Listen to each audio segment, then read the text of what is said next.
मैं हिम्मत सेठ एक बार फिर आपके सामने उपस्थित हूँ एक नए विषय को लेकर।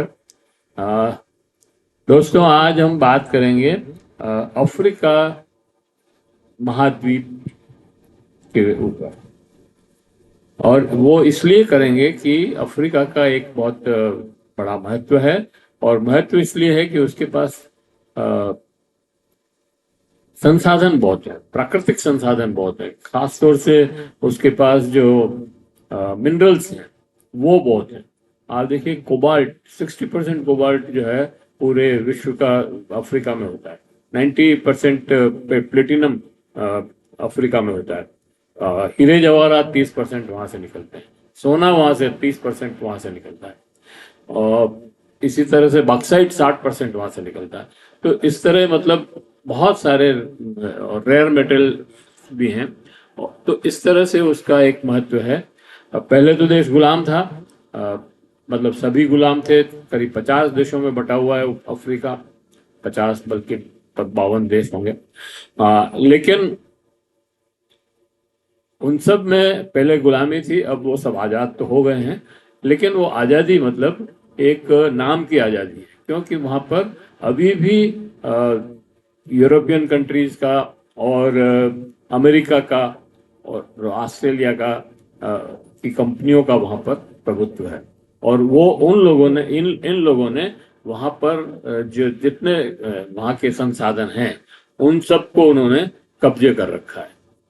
मतलब उनकी कंपनियां हैं, वही उनसे माल निकालती है। बहुत कम उनको टैक्स वगैरह देती है और बाकी लूट के ले जाती है। तो इस तरह से मतलब सारे अफ्रीका की स्थिति बहुत खराब थी। आ, लेकिन धीरे धीरे मतलब ये, और फिर इसमें वर्ल्ड बैंक और आईएमएफ से लोन के चक्कर में लोन सब पे काफी कर्ज हो गया। माल तो उनका जा रहा है और कर्ज भी उन पे बढ़ रहा है। मतलब उन्होंने सुरक्षा के नाम पर या और किसी नाम पर उन्होंने कर्ज लिए, मतलब देश चलाने के लिए। बहुत सारों ने अय्याशी भी की होगी वहाँ के राजा महाराजाओं ने, मतलब वहाँ के नेताओं ने। लेकिन कुल मिलाकर के ये है कि वो एक तरह से नव उपनिवेशवाद में फंस गए। और जब वो नव उपनिवेशवाद में फंस गए तो अभी क्या हुआ है कि वहां पर एक देश है, बुर्किनो फासो। बुर्किनो फासो के जो सैन्य सेनाध्यक्ष, मतलब सैन्य राष्ट्राध्यक्ष हैं, कहना चाहिए उनको,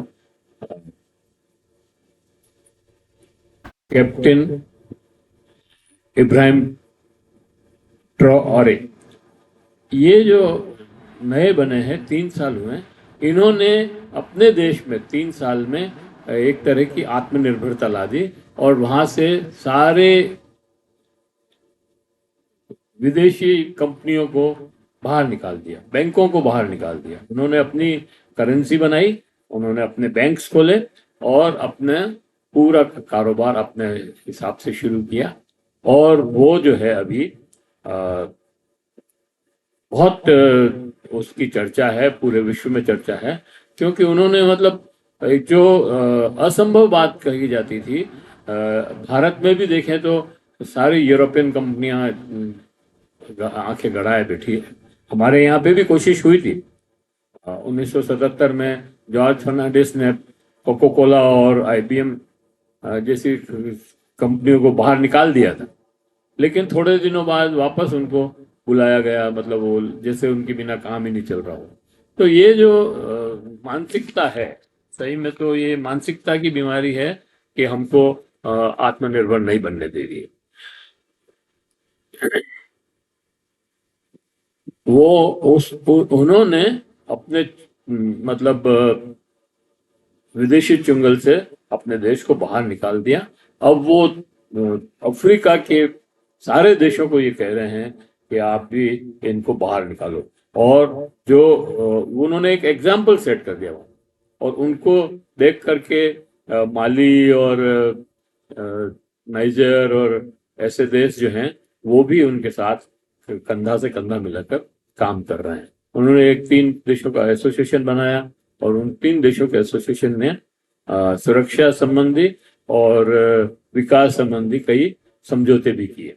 अभी एक उन्होंने ट्रेन चलाई है जो वेस्ट से उनके उसको जोड़ेगी, बिना पासपोर्ट, बिना वीजा के कोई भी आदमी, मतलब उन देशों के अफ्रीका देश के लोग उससे कहीं पे भी आ जा सकते हैं। तो ये एक नए तरीका का जो खेल हो रहा है, मतलब आत्मनिर्भरता का जो काम हो रहा है, ये अमेरिका के लिए भी और यूरोपियन देशों के लिए भी चौंकाने वाला है। इनकी हवा टाइट है इसकी वजह से। तो बाकी आगे बात करें, उसके पहले मैं आपसे ये निवेदन करना चाहता हूं कि अगर आपने हमारे YouTube चैनल महावीर समता संदेश को सब्सक्राइब न किया है तो सब्सक्राइब कर दें, बेल आइकन दबाना न भूलें, और अगर आपको वीडियो अच्छा लग रहा है तो लाइक करें, फॉरवर्ड करें और सोशल ग्रुप्स में डालें, अपने मित्रों और परिजनों को बताएं। दोस्तों, जितना आप इसको सब्सक्राइब करेंगे और लाइक करेंगे उतना ही हमारा प्रोत्साहन बढ़ेगा और हम ज़्यादा शोध करके आपके लिए नए वीडियो बनाएं। अगर आपको कोई कमेंट करना है तो कमेंट बॉक्स में जाएं, कमेंट लिखें, सुझाव दें। आपके कमेंट और सुझाव हमें और बेहतर करने की ओर अग्रसर करेंगे। तो जो ये टॉरे जो हुए हैं, उन्होंने मतलब एक एग्जाम्पल सेट कर दिया कि हम किस तरह से देश को आत्मनिर्भर बना सकते हैं, पूरे अफ्रीका को आत्मनिर्भर बना सकते हैं, और जो बहुमूल्य खजाना है हमारे पास, इसका मिनरल्स जो हैं, हीरे जवाहरात, सोना, कोबाल्ट, प्लेटिनम, ये जो चीजें हैं, इनको अगर हम फिनिश गुड्स बना करके भेजें बाहर, निर्यात करें, उनका व्यापार करें, तो हम हमारे देश के जो लोग, गरीब जो लोग हैं, वंचित लोग हैं, वो भी यूरोप के बराबर के स्थिति में आ सकते हैं। ऐसा उन्होंने एक एग्जाम्पल सेट किया।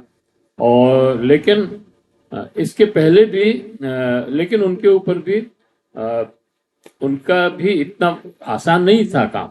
उनके ऊपर कितनी बार हमले हो चुके हैं, यूरोपियन कंट्रीज ने और कंपनियों ने उनको बहुत तरह से परेशान करने की कोशिश की, उनके ऊपर आत्मघाती हमले भी हुए, लेकिन वो बच गए। उनकी जो सुरक्षा कवच है वो बहुत मजबूत है और उसने उनको बचाए रखा।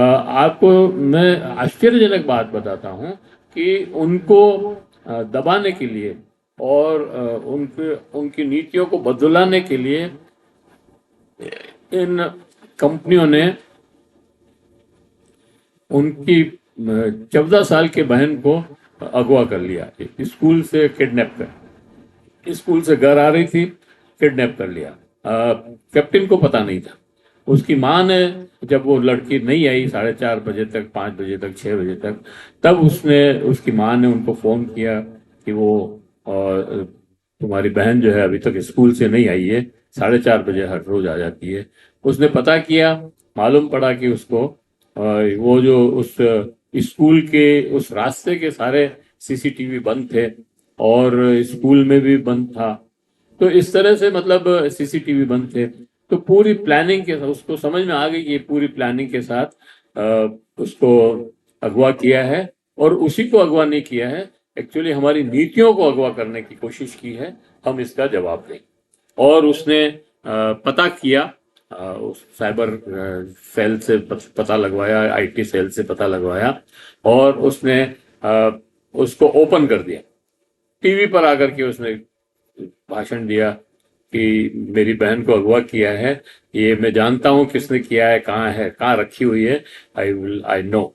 और इस तरह से मतलब उसने पूरा उन सारे कंपनियों का जो है वो खोल दिया।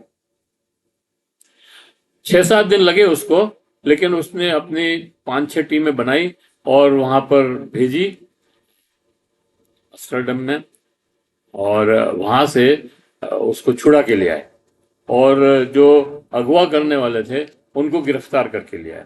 मतलब इतना हौसला और इतना बुलंदी उस आदमी में थी कि उसने मतलब उन सबको धराशायी कर दिया जो बहुत तुर्रम खां को समझते थे। लेकिन अभी भी उनके ऊपर मौत का जो खतरा है वो तो मंडरा ही रहा है। और लेकिन ऐसा नहीं है कि ये पहले व्यक्ति हैं जो इस तरह के स्वाभिमान की बातें कर रहे हैं अफ्रीका के अंदर।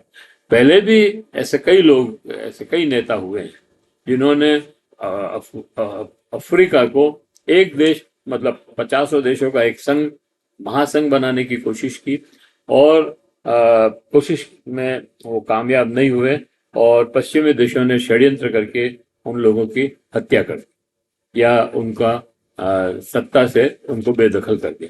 तो ये पश्चिमी देश तो हमेशा ये करते ही हैं, उनके लिए मौत कोई बड़ी बात नहीं है। वो तो कितने ही लोगों को, अब इजराइल ने देखो गाजा में 70,000 80,000 लोगों को मार दिया।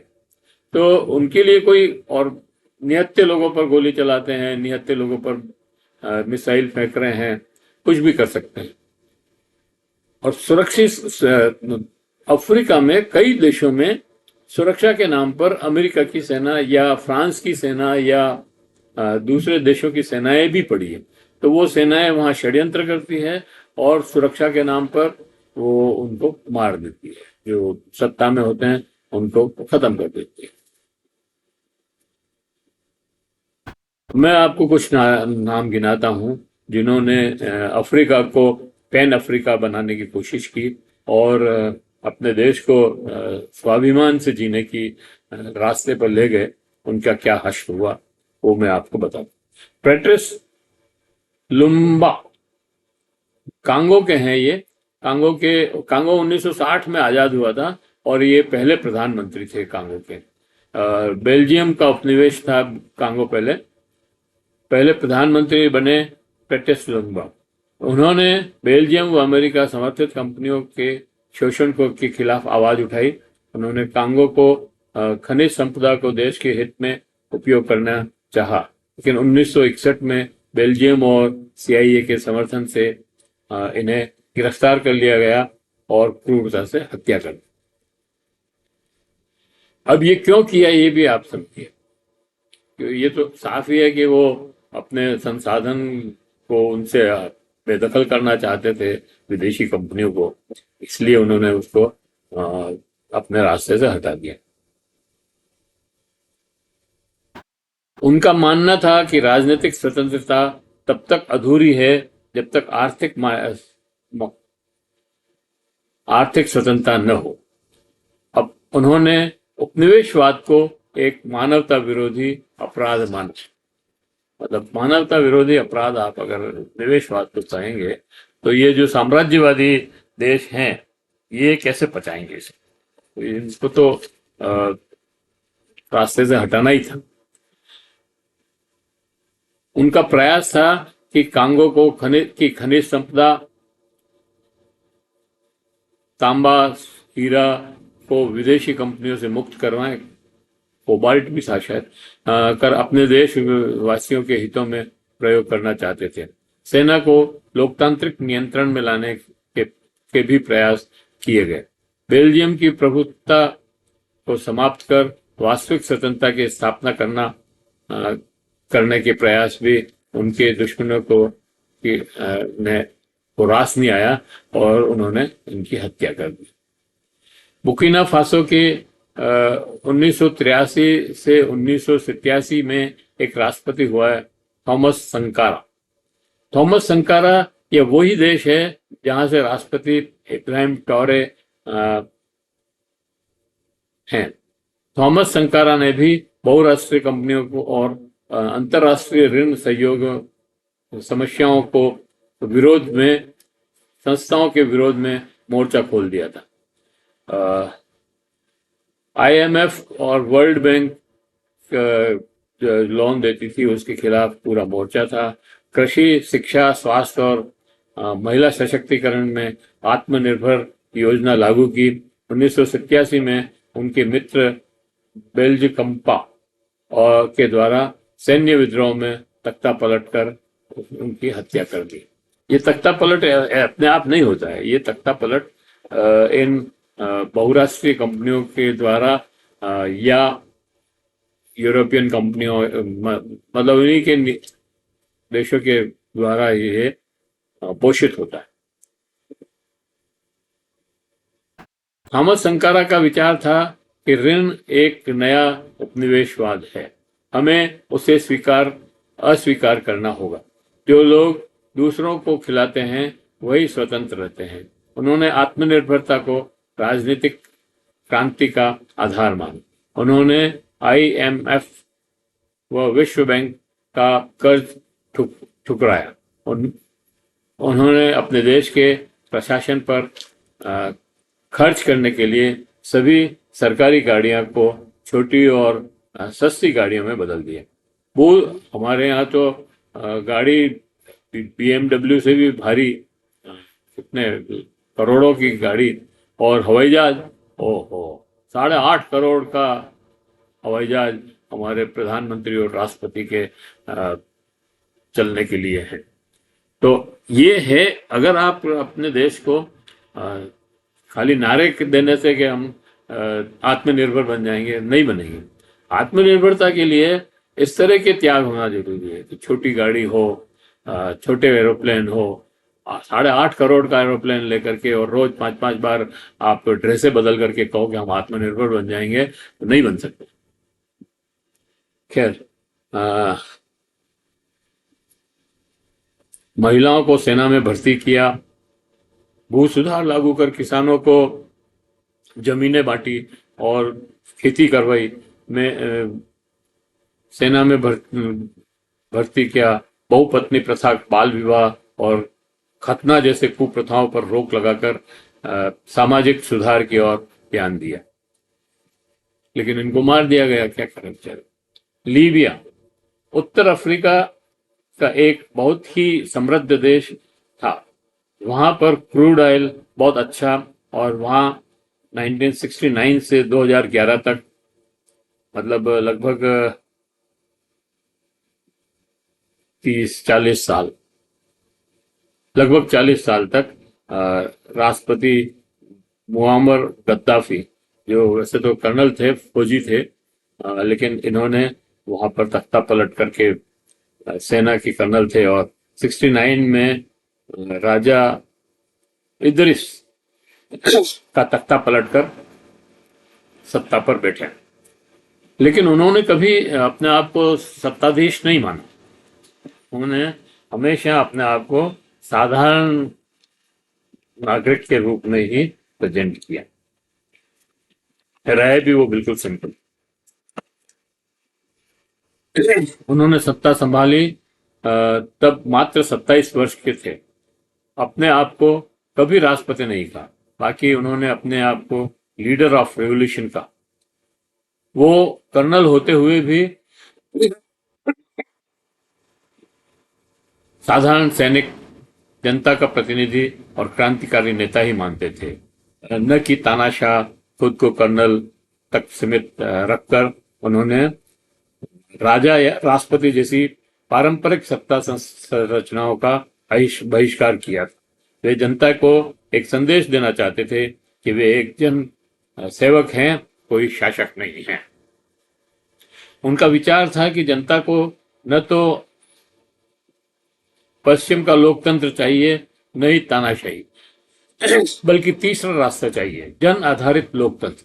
वे सत्ता और पूंजी के विकेंद्रीकरण में विश्वास करते थे।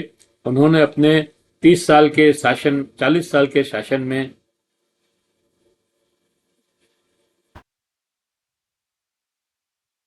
लीबिया पर शासन किया, तेल कंपनी का राष्ट्रीयकरण किया। उसका लाभ आम लीबियाई जनता को मिला। उन्होंने मुफ्त स्वास्थ्य सेवा, शिक्षा, आवास और बिजली की व्यवस्था की आम नागरिकों के लिए की। उन्होंने पूरे अफ्रीका के लिए गोल्ड समर्थित मुद्रा शुरू करने की योजना बनाई, जिसे पश्चिम के बैंकों के लिए खतरा माना गया। उन्होंने अफ्रीका संघ को मजबूत करने के लिए एक मुद्रा, एक पासपोर्ट, एक सेना का विचार रखा। और गोल्ड दिनार का मुद्रा का चलन शुरू करना चाहते थे। अफ्रीका के देशों को संयुक्त राज्य अफ्रीका बनाने का विचार रखा। उन्होंने पश्चिमी बैंकों और डॉलर से मुक्त होने की का विचार वो चाहते थे, विचार दिया। वे अफ्रीका के लिए एक मुद्रा, एक सेना और एक पासपोर्ट बनाना चाहते थे। इससे अमेरिका नाराज हो गया और 2011 में विद्रोह करवाकर हत्या करवाई। उनका मानना था कि हमारी पहचान अफ्रीकी है और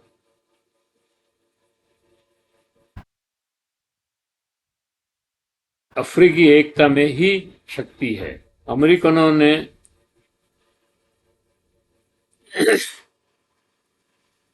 अमेरिका में जैसे 50 देशों का एक संयुक्त अमेरिका है, वैसे ही वो भी संयुक्त अफ्रीका बनाना चाहते। अब मोजाम्बिक एक देश है अफ्रीका में, उनके नेता थे सिलोस बोंगासा। मोजाम्बिक के स्वतंत्रता संग्राम में भाग लिया और देश को आजाद कराने में महत्वपूर्ण भूमिका निभाई। मोजाम्बिक को स्वतंत्रता के बाद सत्ता संभाली और उनके देश को समाजवादी मॉडल पर चलाने का प्रयास किया। समाजवादी सत्ता अगर चलेगी तो अमेरिका को तो कष्ट होगा ही ना। पेट में दर्द हुआ उनके। संदिग्ध विमान हादसे में उनकी मृत्यु हो गई और इस घटना को CIA और M16 षड्यंत्र माना जाता है। कांगो के ही 1997 से 2000 तक राष्ट्रपति रहे लोरेंट कबीला ने बहुराष्ट्रीय खनन कंपनियों के खिलाफ कार्रवाई की, देश को लूटने वाली विदेशी शक्तियों के खिलाफ खड़ा हुआ। 2001 में उनकी भी हत्या कर दी गई। इसके अतिरिक्त अपने देश के हित और अफ्रीका के हित में लड़ने वाले नेता में गिनी के सेमोर तोरे, जिन्होंने बिना शर्त फ्रांस से देश को आजाद करवाया, मिलकर क्राबल गिनी, बिलाउ स्टीव बिको ऐसे नेता थे जो पश्चिम के सामने नहीं झुके। अफ्रीका में ऐसे कई नेता हुए जिन्होंने बहुराष्ट्रीय पूंजीवाद, साम्राज्यवाद, षड्यंत्र के आर्थिक लूट के खिलाफ आवाज उठाई, लेकिन पश्चिम के षड्यंत्र ने इन्हें जिंदा नहीं छोड़ा, इनकी हत्या कर दी। इनका साझा संदेश था कि यदि आप अफ्रीका को उनके साधनों पर अधिकार दिलाना चाहेंगे तो वैश्विक शक्तियां आपको खत्म कर देगी। यही भारत में भी है और साउथ एशिया में भी है। साउथ एशिया और अफ्रीका की ज्यादा स्थिति में फर्क नहीं है दोस्तों।